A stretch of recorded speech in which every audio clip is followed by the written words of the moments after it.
Hello everyone, welcome back to the channel. I'm Jeff, and in today's video, we're going to dive into something that I call the dimensions of peer support, which is really just a fancy way of saying the types of jobs that I've come across in the field of peer support.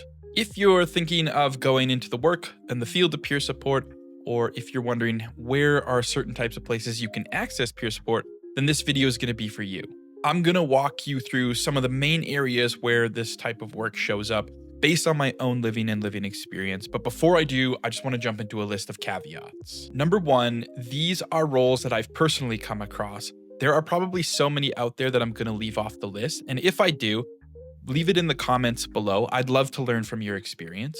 Number two, I'm going to be focusing on frontline roles.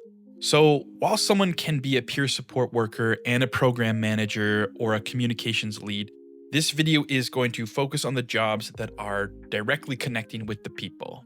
Number three, every organization is different. Peer support is not a one-size-fits-all, and these are just the dimensions that I've witnessed in my personal corner of working in peer support. And number four, I'm not going to be breaking this list down by population, covering things like addiction recovery or youth mental health. This is more about the types of work, not who the work is for. So let's get into it. Number one, facilitation. So this one hits close to home for me as this is where I've spent the majority of my time.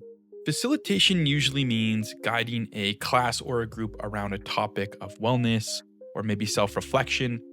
It looks a little bit like teaching, but there's no tests, there's no grades, and there's no pressure to get it right. What makes facilitation and peer support so special is that it's a shared learning.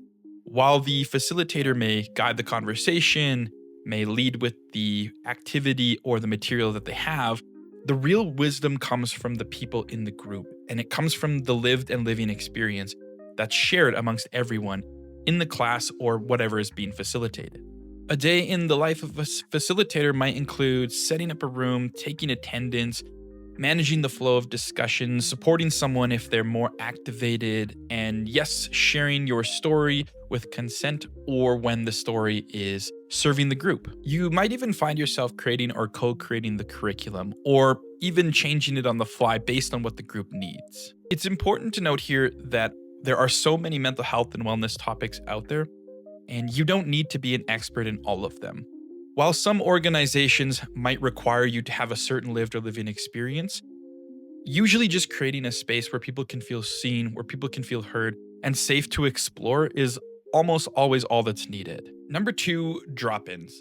Now, drop-in centers, they go by many names, but usually the vibe is the same. Basically, it's a low barrier, welcoming space where people can show up as they are. Some folks come for conversation, others for community. Sometimes there's activities like speaking circles, games, or karaoke. Yes, I've seen karaoke, and it is amazing. Your role here might include setting up the space, brewing coffee or providing snacks, running a group activity, or even providing peer support one-to-one. Again, depending on the space, depending on the organization and where you're at.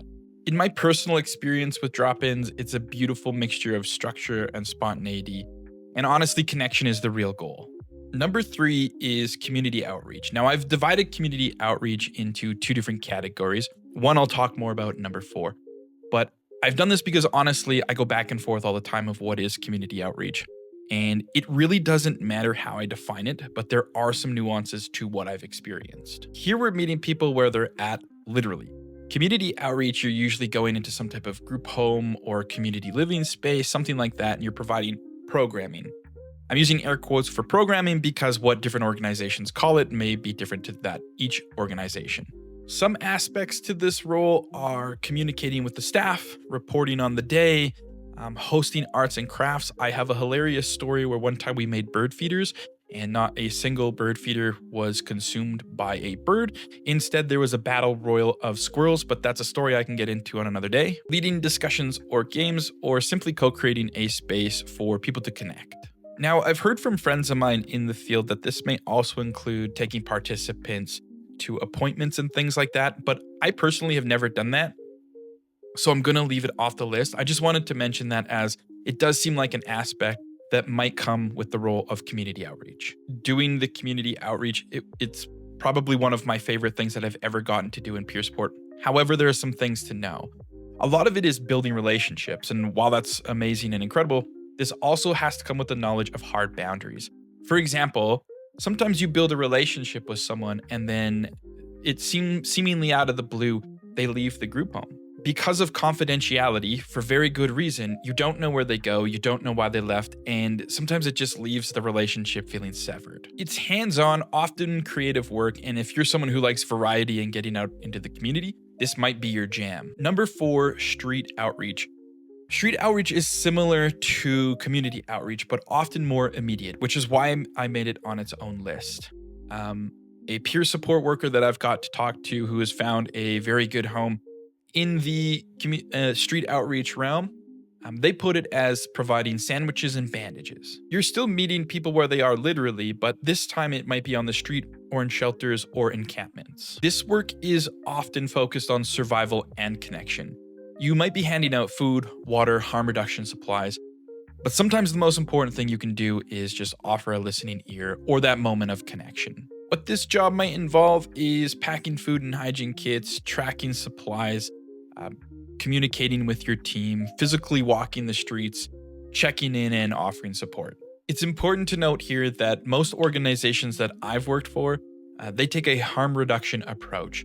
That might include distributing naloxone or safe kits. It really depends on your role and your training. If you're unfamiliar with harm reduction, I recommend doing some research or giving it a quick Google.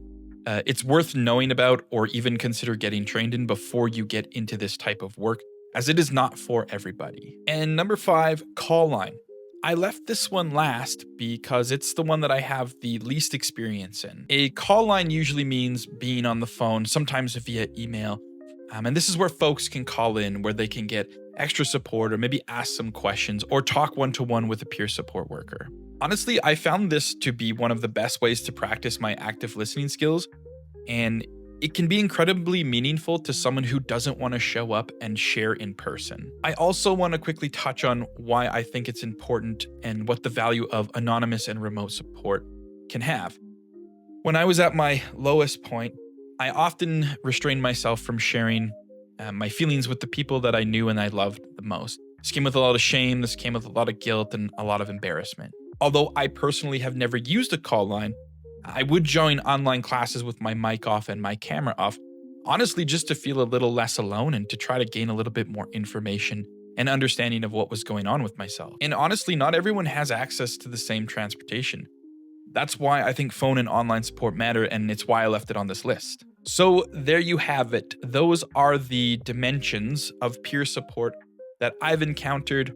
Really just the jobs that you can look forward to if you think you're going into the work of peer support, or even if you're thinking of accessing peer support yourself.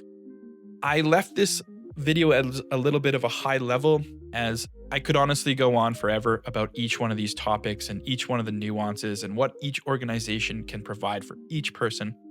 But I feel like with a little bit of research on your own, you can kind of draw your own conclusions and figure out, if you are going into this work, where do you want to be placed? What type of job do you want to have? And maybe you found out some things that you just don't want to do. But let me know what you think. Were there any dimensions of peer support that I missed? Any roles that I left off the list? Anything that you've experienced that you think would be important for someone else to know who's thinking about going into this work? Drop them in the comments below.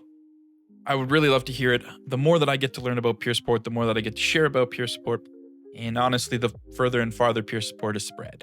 And as always, if you found this video helpful, give it a like. If you want to see more, subscribe to the channel. And if you think that someone else could get value from this, feel free to share this video with them. Until next time, thank you for watching. I'm Jeff, and remember to take care of yourself however that looks to you.